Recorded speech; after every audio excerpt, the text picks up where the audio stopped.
Good morning. Welcome back to the homestead. We sure appreciate you watching. Well, it's a beautiful Saturday morning here. Beautiful. When I say beautiful, I mean warm. It's going to be a hot one today again. That's okay. Texas summers. You know how it goes. It's supposed to cool off next week. Get some rain next week. So we got that to look forward to.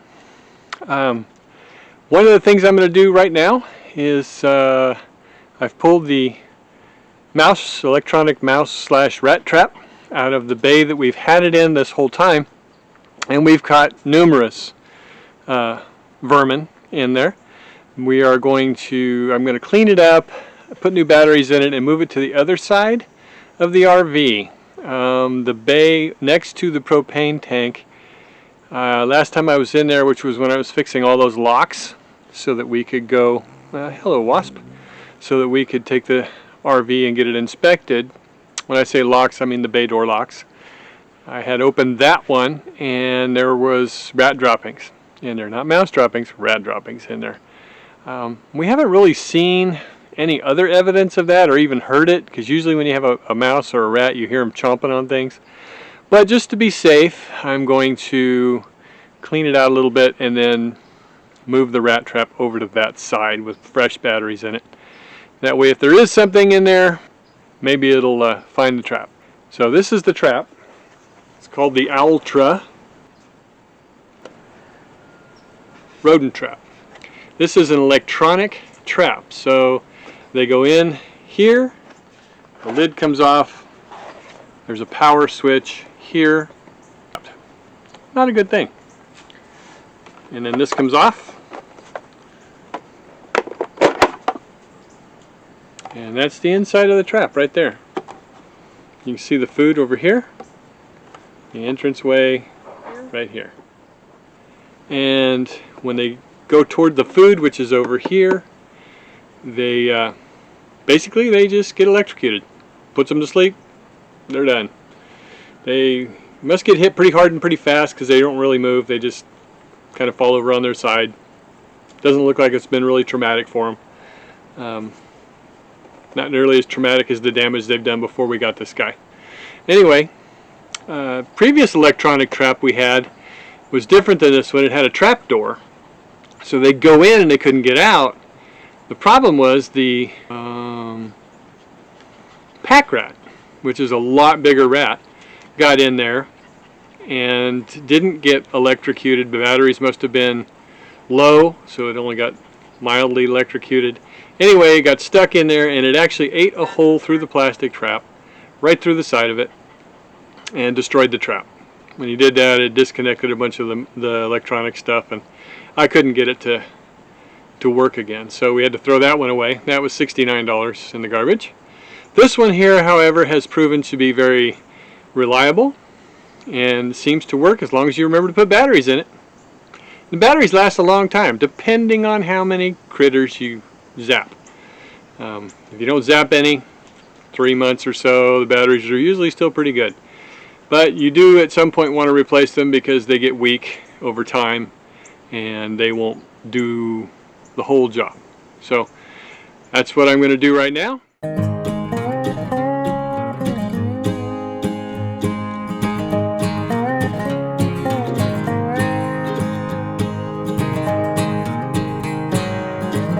A lot of chewed up stuff and poop in there.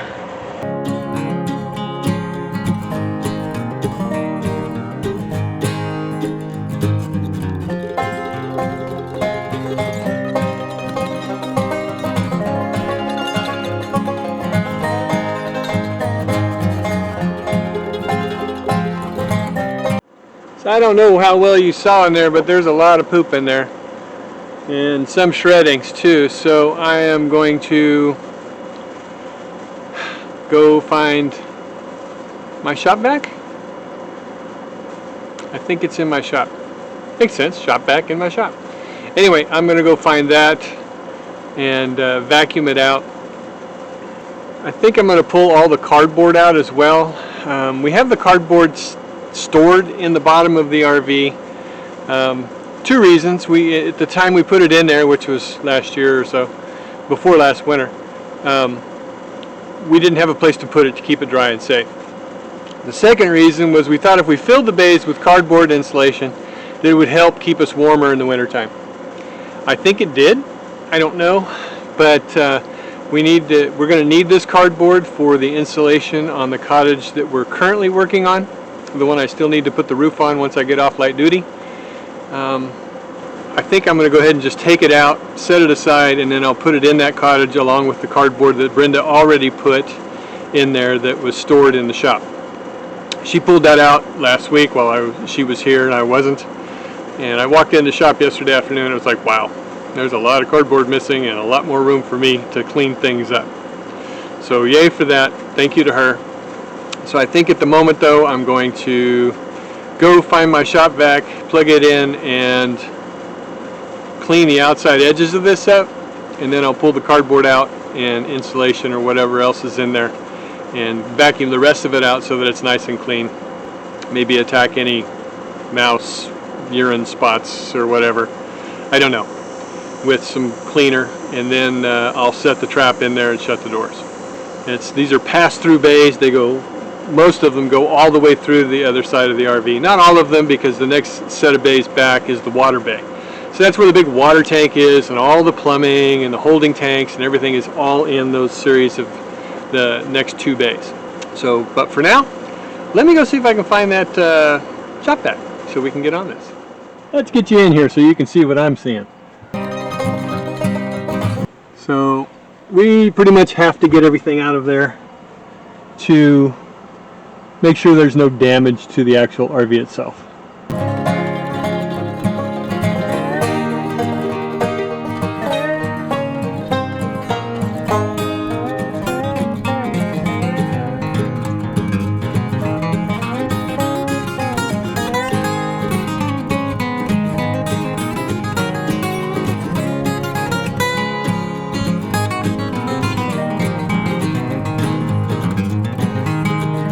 Look at that. That's a mud dauber nest. Now I knew it was dead because I sprayed it with wasp killer about a week ago. It's interesting, you can see the larva inside there. Or the larva casings, there's no larva in there.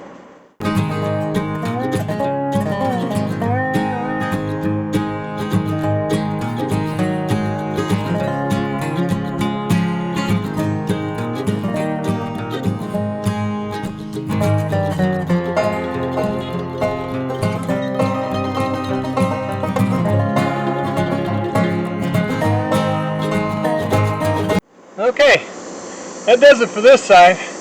I'm going to go ahead and set the trap, close it up, put a few things back that belong in there. Like I said, all the cardboard, I'm going to put it in that cottage. There is cardboard on this side of the coach as well, which is passenger side or awning side. So I'm going to go ahead and clean this side out while I'm at it. I really need to get my big toolbox out of this bay, but it's just way too heavy at the moment. So I'm hoping I didn't lock a cat in there from the other side. It does go through though.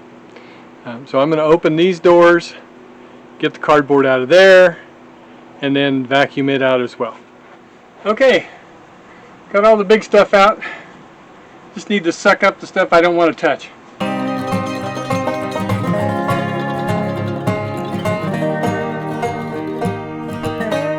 Alright, well that's in pretty good shape.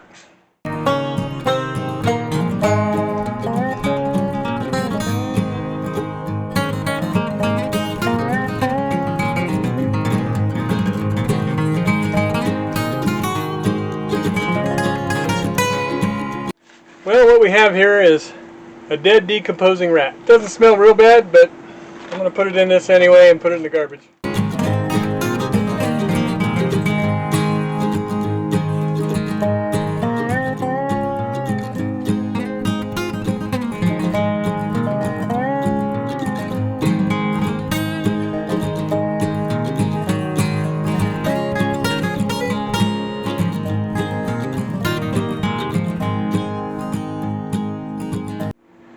This latch is hung up, so I'm going to have to take it apart, clean it, put it back together before I can shut this door.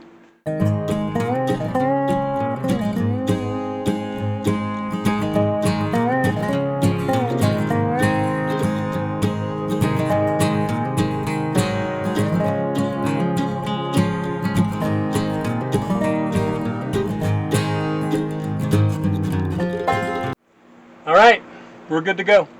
All right. Well, that about does it for fixing those that bay door and the latch.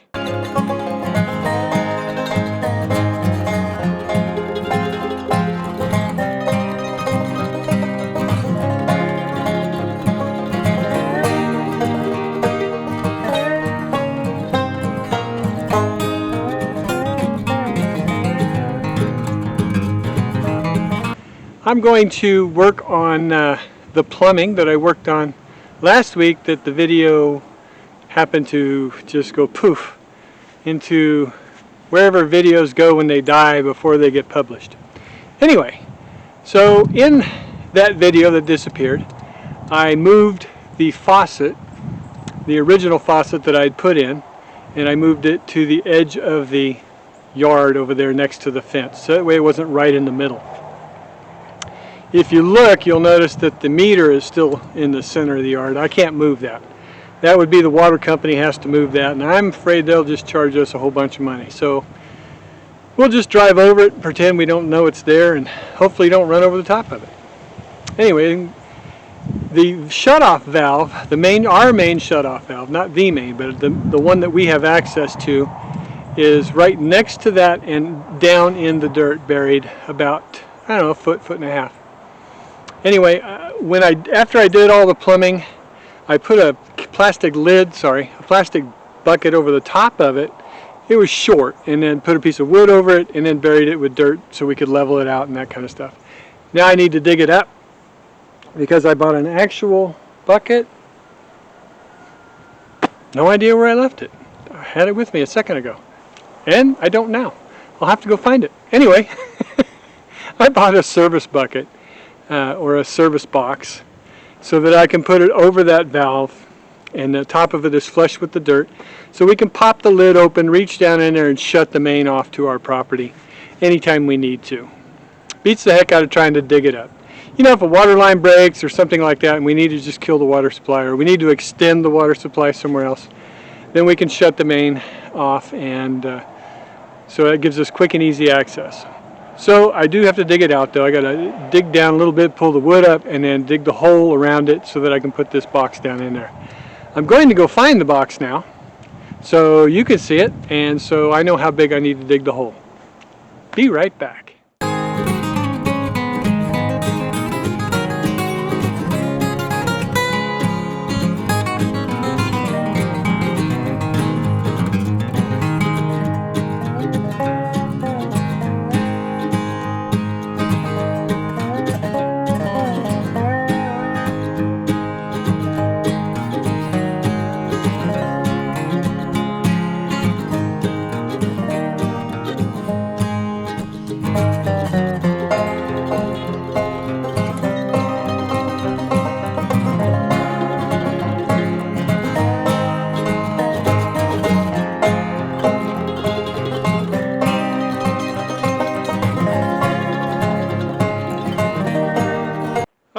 That takes care of that. That project is completely done now. Well, until I need to add a manifold and more lines around the property. But that won't happen right where I was. That'll happen, well, I say that. I don't know. It'll happen over there somewhere in the future. But for now, I'm done with this project. Right, well, we're having a mosquito issue at the moment.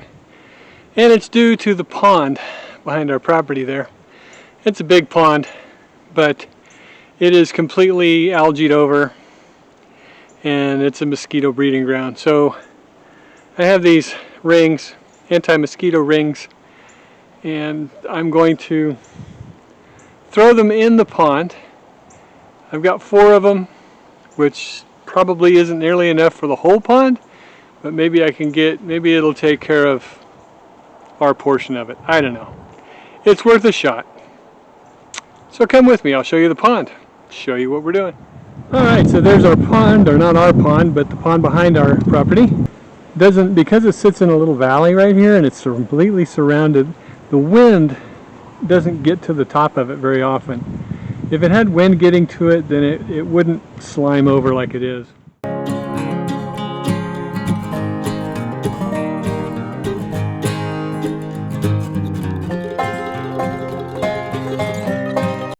Now, I'm not sure how well that's going to work.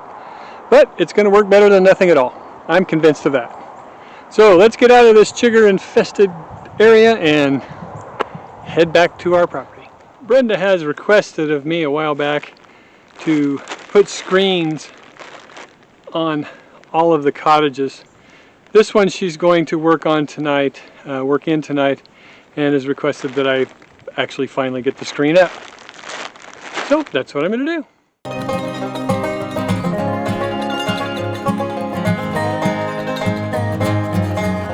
So one of the issues with putting a screen in this particular type of cottage is the screens are longer, made for taller doors, clearly, and there's no beam up high enough to really attach the screens to very well. So I need a 6-foot 2x4 is what I need. If I had a 6-foot 2x4, I could just screw it in and the screen would be perfect at whatever height I needed it. But I don't have one. So I'm going to go look at the other cottage I already did. It's the same as this one because I want to see what I did there. I'm pretty sure I wasn't real happy with it, but I think I resigned to the fact that that was the only option at the time. So I'm going to go look at that and make my decision. Well, okay, I've looked at that one. I know what I did. I left it long and let it sit on the floor. Seems to have worked. So I guess we'll go with that.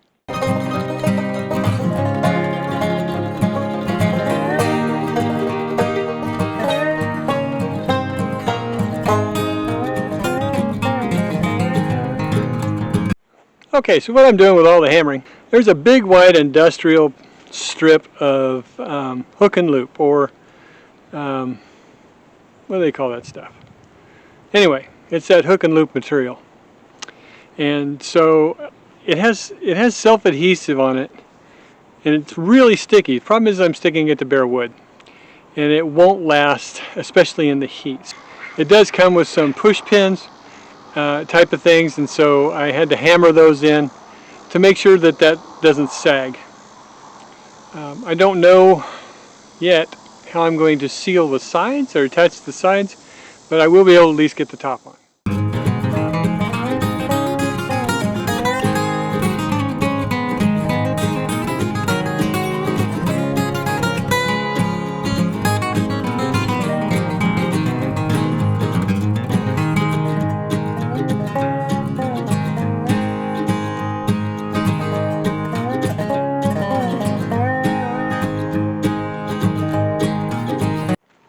Well, I know there wasn't much to see. Kind of dark in there.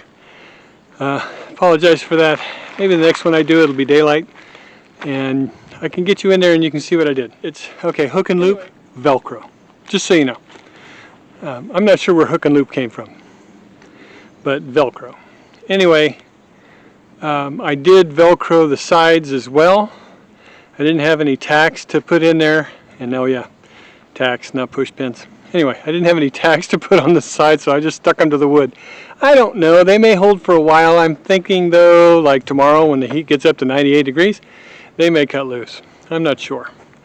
I need to get more tacks and tack them in a little more permanently. I think it'll work. If I really wanted it better, I'd just cut the bottom off.